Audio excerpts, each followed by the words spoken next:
dia a todos. Eu gostaria de solicitar ao Dr. Luciano que enviasse os meus agradecimentos à comissão organizadora e quanto me sinto honrado por estar aqui. Nós vamos falar sobre síndrome uretral, né, ou síndrome da dolorosa vesical, podemos também falar SVD. Eu não vou falar sobre a cistite intersticial, porque esta já existe uma alteração anatomopatológica, como bem disse a professora Thelma, das úlceras de Hanner, né? Então, nós vamos nos ater mais a esse quadro de SVD. Eu vou começar um pouquinho antes, para depois mostrar qual é o grau de complexidade e onde é que nós entramos mais, os acupunturistas, né? Então, a cistite é uma doença muito comum na mulher, uma infecção urinária, né? É a segunda infecção mais comum, né? São 20 vezes mais comum na mulher, e isso produz um número de consultas nos Estados Unidos de 7 milhões de consultas ano. As estatísticas são todas dos Estados Unidos, não todas americanas, porque nós não temos esse número aqui, né? 20% da população feminina tem pelo menos um episódio de infecção trato urinário durante a vida, né? E 80% uma cistite recorrente com 2 mais episódios por ano, né? São 11,3 milhões por ano de mulheres que apresentam esse quadro. Esses números podem não bater, mas é que muitos pacientes se automedicam, enfim, há uma série de... Nem vão mais ao médico, de tanta... já sabem se tratar, né, já, entre aspas. Eu coloquei isso aqui antes pelo seguinte: nesses casos aqui, o clínico geral, o médico em geral, ele trata. Ele trata tranquilamente, vai ao consultório dele com a queixa, ele faz lá um exame de urina, uma cultura, e receita um antibiótico, pronto, resolveu o problema. Daí para frente, né, bom, esse quadro também tem várias causas, né? Um ritmo miccional alterado, distúrbios hormonais, hábito intestinal, a constipação intestinal, ela produz uma alteração da população bacteriana perineal. E isso altera a composição, vamos dizer, o equilíbrio das bactérias no períneo, isso dando uma maior população bacteriana e infecção urinária. Causas imunológicas e atividade sexual. Então, nesses casos, como eu disse, toma lá o seu antibiótico e pronto. Quando a cistite fica recorrente, né, aí já vai para o urologista. Então, são aquelas pacientes que começam a voltar para o clínico, ele manda para o urologista.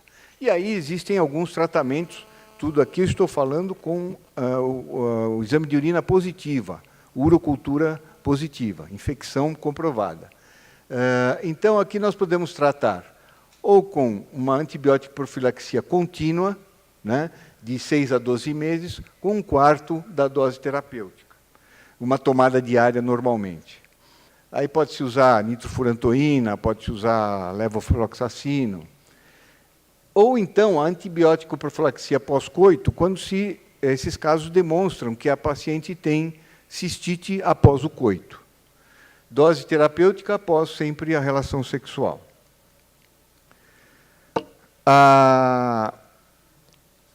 A síndrome uretral ou SDV, síndrome dolorosa vesical, foi descrita pela primeira vez por Skinny em 1887, então não é uma patologia nova, né? Pode estar com uma incidência maior, mas não é nova.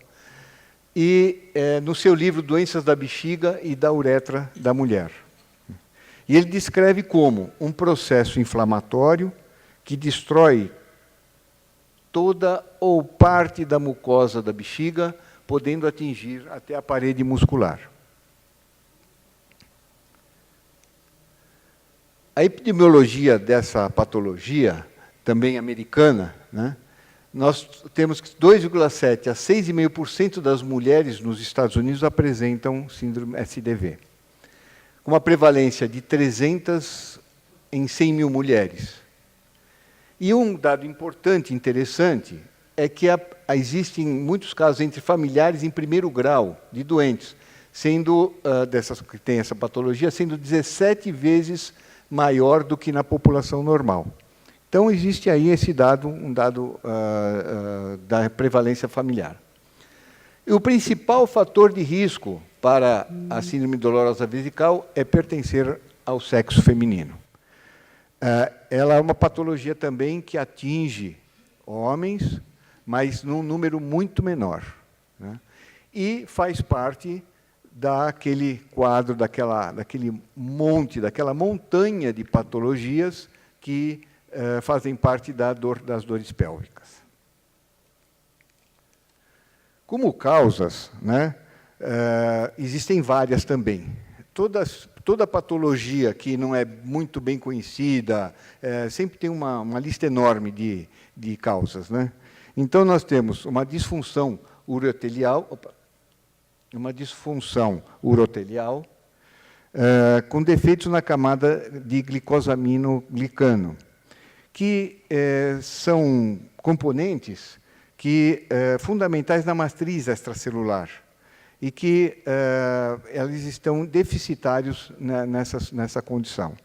Eles têm várias funções, inclusive de sustentação e até de movimentação melhor, funcionamento melhor. Temos um aumento do número de atividade de mastócitos, um aumento dos níveis de fator antiproliferativo. Como todo epitélio, o urotélio também está em constante renovação e regeneração. E esse fator ele inibe essa regeneração, sendo uma das causas da CSDV. Infecções subclínicas, fatores genéticos, alterações vasculares, inflamação neurogênica e mecanismos endócrinos e autoimunes. Aí vocês veem o leque que abre para as causas possíveis.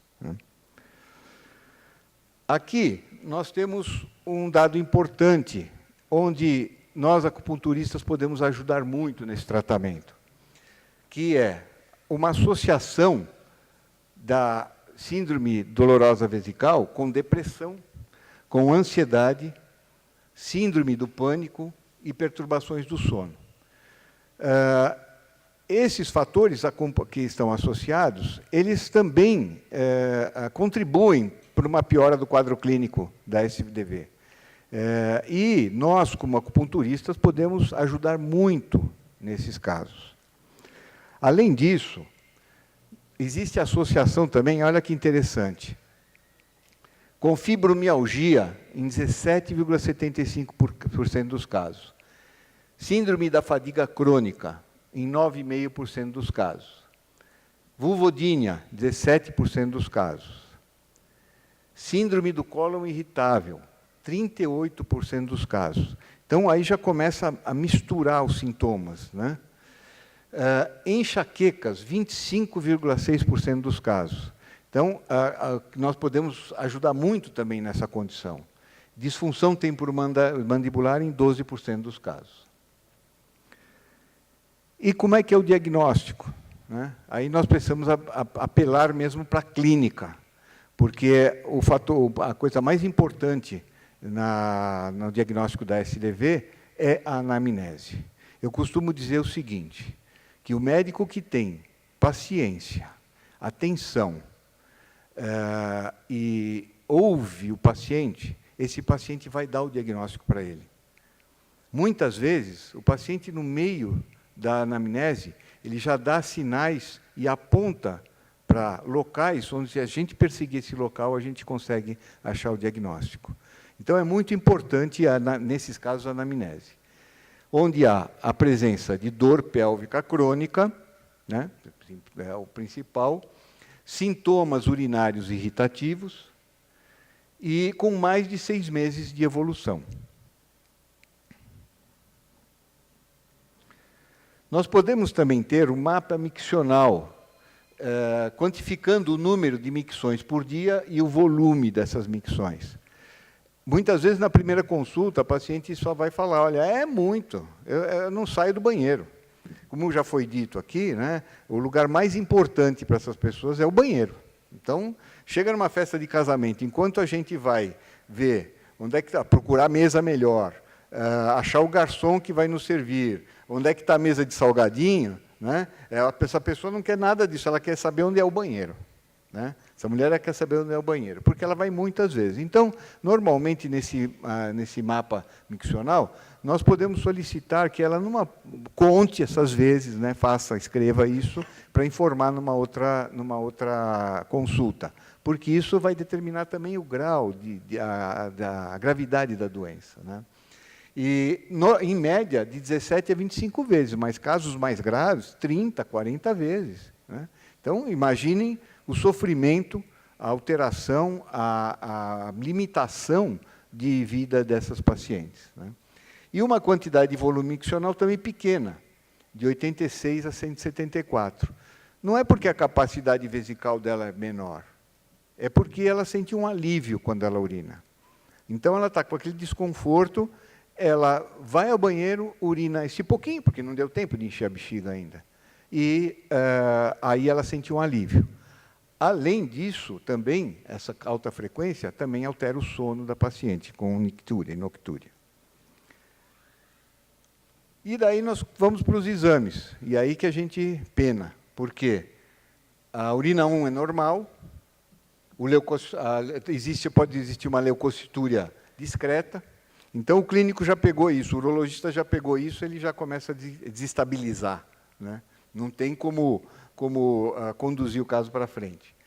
Uma urocultura também quantitativa negativa. Aí ele já começa a ficar meio apavorado. Eu lembro de uma vez um paciente que chegou no meu consultório, uma pilha de exames, e ele estava bravo com o último médico que ele foi, porque ele dizendo assim, doutor, eu levei todos esses exames. Ele pediu, eu levei todos esses exames para ele.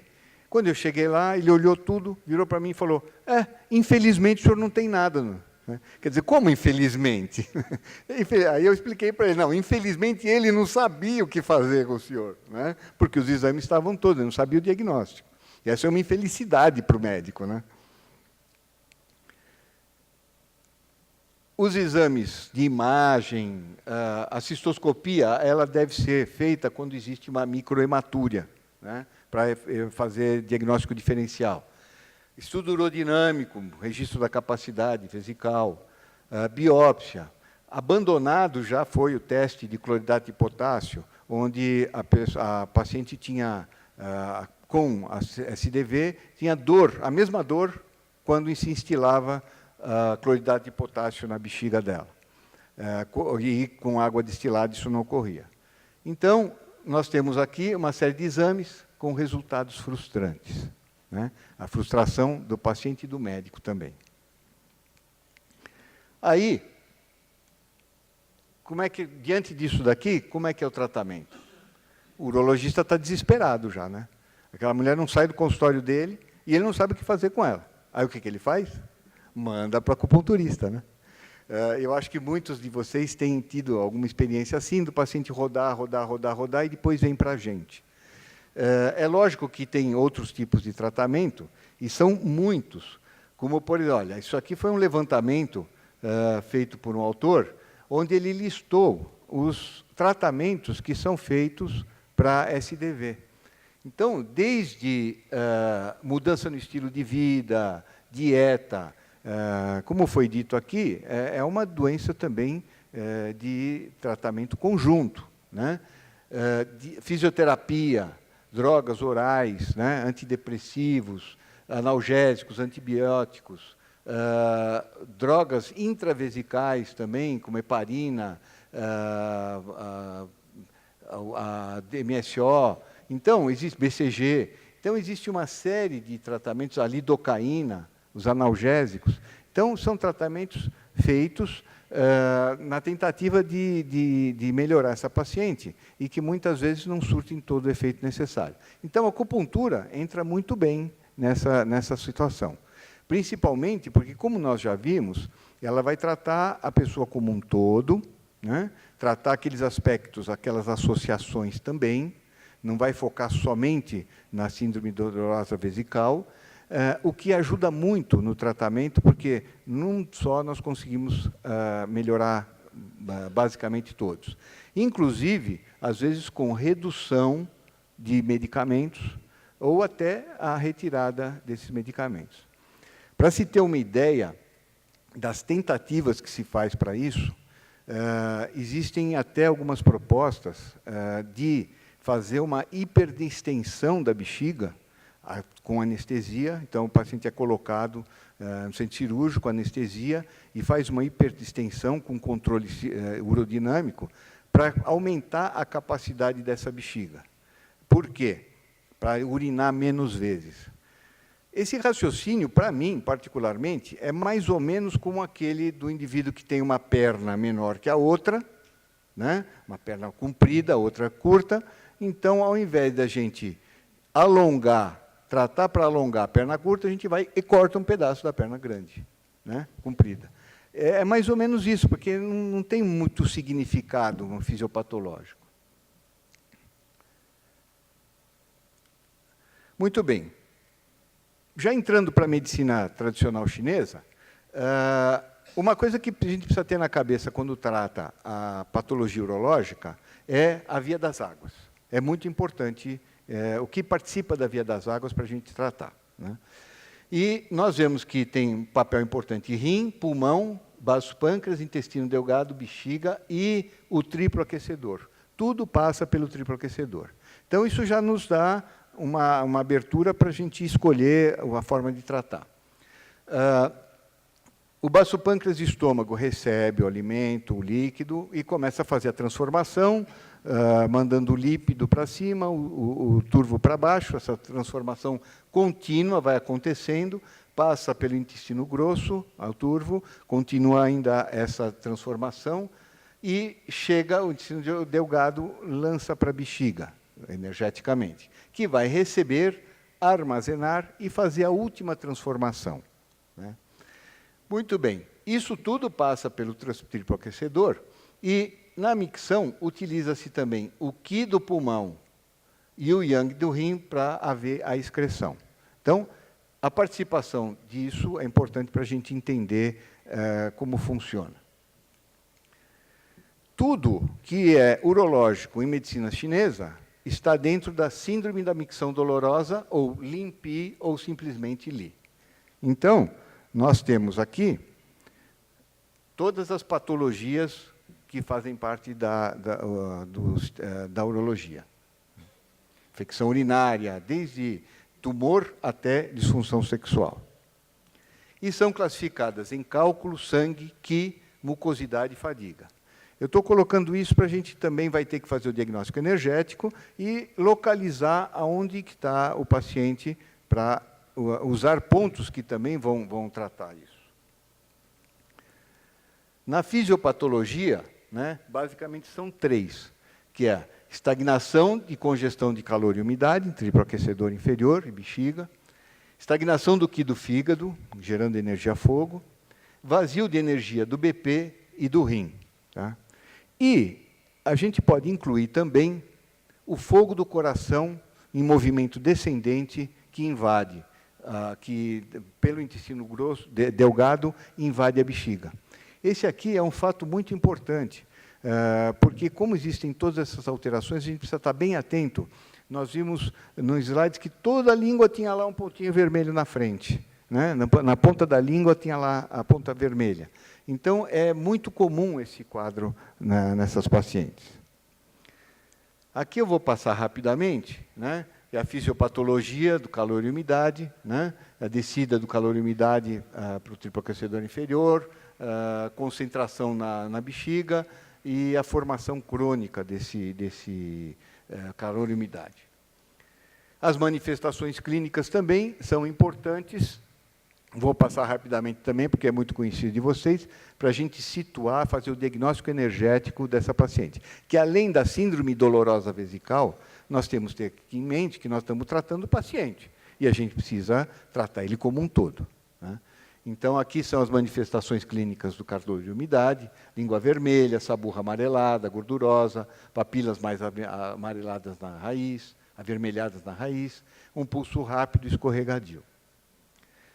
Na sequência, nós temos a estase de energia do fígado, cujos fatores que acometem são emoções excessivamente exaltadas, diminuição do fluxo de Qi, aparecimento de energia-fogo, estase de Qi e energia-fogo no triproaquecedor inferior. Aqui também as manifestações clínicas, né, com os sintomas, uma língua vermelha com áreas violáceas nas bordas e um pulso rápido e em corda. Vazio de rim e baço pâncreas, que é aquele outro fator de agravamento, né? Esforço físico, desgaste, doenças crônicas, isso aqui tudo todos já sabem, né? E as manifestações clínicas, nós vamos encontrar, então, uma língua descorada, os sintomas de uma língua descorada, com pouco ou sem revestimento, ou vermelha gretada. Isso mostrando uma deficiência do yin do rim. E um pulso fino, profundo e escorregadio. Com o fogo do coração, nós temos uma disúria intensa, às vezes leve sangramento, instabilidade emocional, agitação, insônia, né? E a língua, aquela ponta avermelhada. E um pulso rápido, cheio ou áspero. Aqui nesse quadro, a gente pode ver, é um quadro que alberga toda a fisiopatologia da síndrome da micção dolorosa, incluído a SDV. Então, nós vemos a umidade e calor produzidas por alteração do baço pâncreas ou deficiência também de baço pâncreas e rim, né? Um déficit ancestral produzindo mucosidade.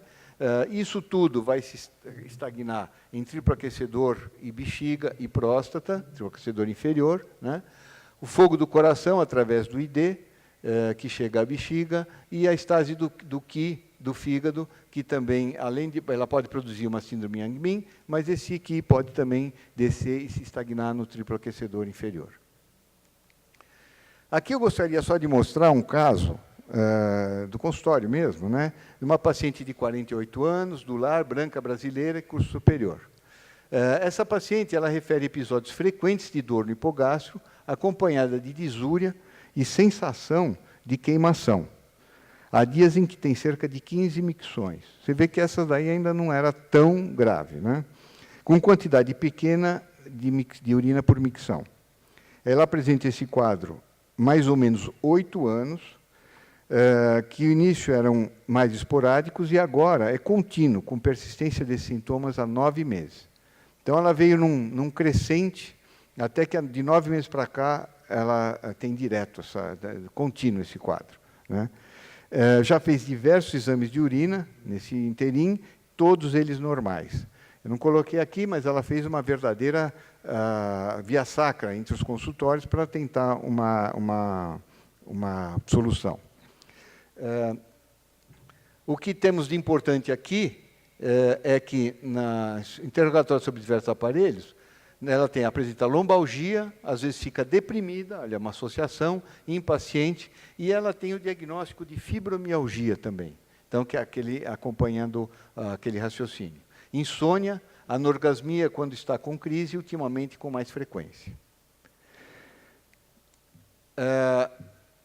O exame físico dela mostra uma língua vermelha, um pulso cheio e rápido.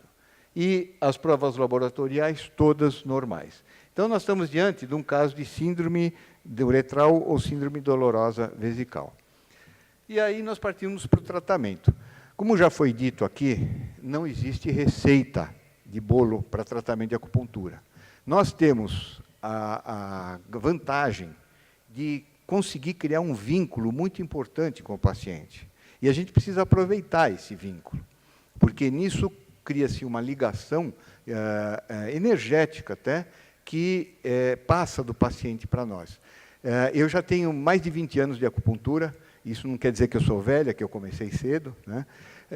Mas já tive muitas vezes experiência, como talvez vocês também tenham tido, de estar agulhando o paciente e, de repente, eu coloco lá um ponto, que depois eu paro e olho e falo, mas o que é esse ponto? Não estava no meu planejamento esse ponto.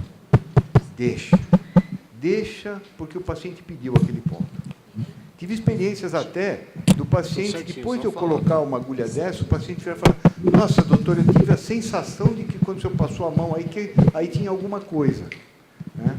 Então, Então, existe esse vínculo nosso com o paciente e que isso é uma riqueza muito grande, que a gente nunca pode desperdiçar, né?